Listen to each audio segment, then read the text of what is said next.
So here's another example about how new technology powered by artificial intelligence will create an opportunity for more scams in the workplace that we have to be aware of. You may have heard of this term on the news, a deep fake. A deep fake is a video or audio message created by artificial intelligence that mimics the voice, the language, the mannerisms of someone else, usually without their permission. Let's see an example on this next slide.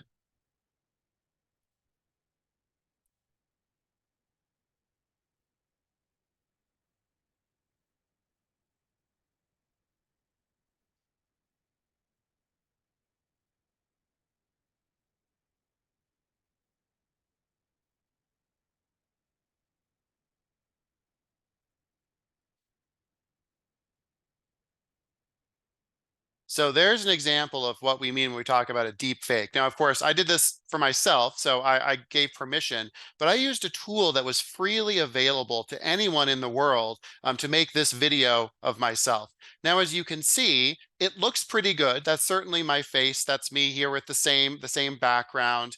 The lighting looks a little weird. My voice looks a little bit subdued. It's not exactly how I talk, but this technology is advancing very quickly. And this is, one of the lessons that we always take away from thinking about artificial intelligence is that things that look a little bit off or that don't work exactly right today, those things are going to improve quickly. So the ability for scammers around the world to create videos of people like our supervisors, our coworkers, executives at our company is going to advance quite quickly. Here's an example of that playing out in the real world. So this happened in February of 2024.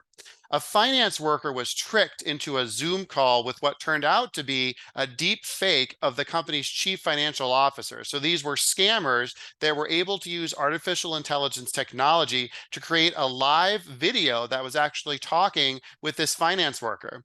Now, these scammers convinced this worker to pay $25 million in this fraud. So that's obviously a lot of money. And so you can see how deep fake technology can be a real problem in the workplace. Now, it's definitely the case that cybersecurity professionals are going to work really hard to detect deep fakes. And when you read an article about deep fakes, it'll cite someone in the cybersecurity world that says, "Hey, we're working on this." But it's important to be aware that first of all, detection of this deep fake technology won't be in real time. So it won't be the case that, you get a Zoom invite and you open it up and it says, "Warning, this is a deep fake." It's something that if there's a recording, maybe you can look back at it in the past and think about, okay, maybe that was a deep fake, but in real time, it'll be hard to make those decisions. Secondly, this technology is still in development, so most companies really have no ability to detect deep fakes. It's not going to be foolproof, and also scammers are going to use continually advancing technology to route around any kind of countermeasures to their deep fake technology. So when we think about identifying deepfakes or being aware of deepfakes, things that we can be on the lookout for, first of all, live communication that seems to have kind of a funky delay. I always relate this to, let's say that you call your bank or you call your cable company and you're clearly talking to a recording, to kind of like a phone tree, and it says, "Hey, say yes if you would like to save on your cable," and you say yes, and there's kind of a pause, right? So that pause is the system thinking, right? So when you look for those pauses that are not natural, that's one giveaway. Second of all, videos that have funny disturbances around, especially the hands, the teeth, and the eyes. If I think about that deep fake I made about myself, the whole time I have kind of this like creepy smile on my face. That's not how I hope that's not how I usually am. I hope that's not how I usually look. I don't think that it is. So that's something to be aware of. And then comparing the speaking style and the speed and the cadence of how people talk with what they were in real life. So again, thinking about that deep fake, I kind of talked in this like kind of fake happy monotone the entire time. Again, I don't think that's how I talk. So be aware of those things. And I thought this article was funny. Someone made a deep fake of Joe Biden singing "Baby Shark," and the AP had to actually put out a news article saying it wasn't true. It was a deep fake. You're going to see a lot more about deep fakes in the next year, especially as here in the United States we go through a big election. It'll be important to our society that we learn to recognize deep fakes. But in the workplace, here's what we can do. We can continue to create that culture of double checking. So if you get especially, a pre-recorded video message from someone, and that seems a little strange, be especially aware of that, right? So in most companies that I've been a part of, we don't usually send each other, video clips of us like asking people to do different things. So be aware of that. And remember, double check, double check, double check. So, today there are the things that you see on the slide today where we can help to kind of detect deep fakes. But as the technology advances, it's going to be harder and harder. If you get a video from someone, they ask you to do something in your company, call them, Slack them, text them, double check, create this culture of double checking for unusual requests.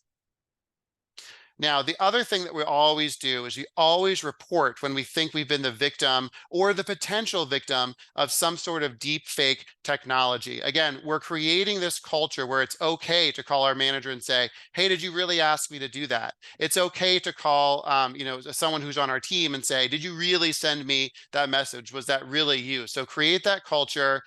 If you fall for something, let your supervisor know. If you don't fall for something, but you're suspicious, let your supervisor know. Create this culture of bringing these things out into the open. So here are the steps. We've talked about a number of different scams to make sure that we keep our guard up. The first step is make sure you're just aware of the common scams. So when someone asks you to do something that seems a little out of the ordinary, be aware of it. The examples that we've covered are buy a gift card or buy a bunch of gift cards, which is a really classic scam. Download or install any software that your company doesn't usually use. So whatever that might be, and you know what your company uses. Your company uses Microsoft Teams or Slack or something else. If you get a request to install something new that you've never heard of, be very wary. Sending your login or password for anything, it's really hard for me to think about an example where someone from your company would legitimately just like call you and ask you to give them a password. Usually doesn't happen. Uploading any data to a new system that you've never heard of or a new technology platform, be really suspicious of that. Be double suspicious if it's any kind of data that is, about individual people, that has financial information, that has, passwords or anything like that. But always be suspicious about new systems when you're asked to upload something. And then, of course, making any kind of a payment. And of course, we all know that in our companies, there's certain people in, the accounting department, the finance department, whose job it is to pay invoices. If that's not normally your job, be very aware of someone asking you to do something like that. Secondly, we learn to inspect the sender. So when you receive any request from anyone that's unusual, so someone who's not on your team, someone who's not your direct manager, be very wary. If you receive a video from the CEO asking you to do something, think hard about why the CEO would contact you to do that. Or an executive on another team, or another one that we're seeing many more of is a vendor who you've never worked with. So someone, calls you out of the blue and says, hey, it's me, I'm your web designer. I need you to upload these things for me. Be very wary about that. Ask yourself, why is this person asking me to do this, right? So if the CEO asks you to do something and you don't usually communicate with her, you ask, why has she chosen me to do this, not the people that she normally relies on? Remember, we saw to look at email addresses very carefully. So we look and make sure that an email is coming from our company domain, that it's spelled correctly, that it's not a typo, that it's not from a different domain. And of course, when in doubt, report, report, report.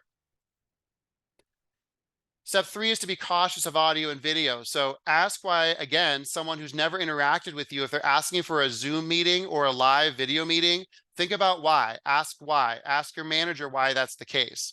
Be on the lookout in video and audio communication for those strange things that we talked about with deepfakes. So distortions in a video, people that don't sound like themselves, delays in live communication.